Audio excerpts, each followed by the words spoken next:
Sana next year, mas matimbang na yung saya kaysa sa lungkot na.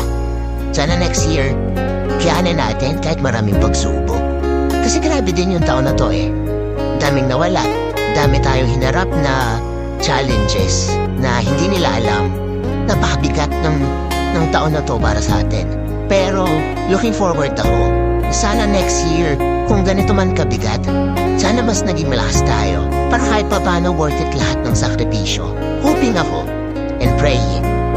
Sana mas matimbang na yung saya. Sana mas marami na yung tawa. Sana magkaroon na tayo ng peace of mind.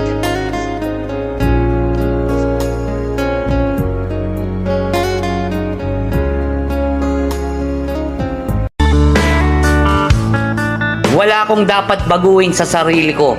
Yes! Kung ano pinapakita ko, yun ang pagkatao ko. Kung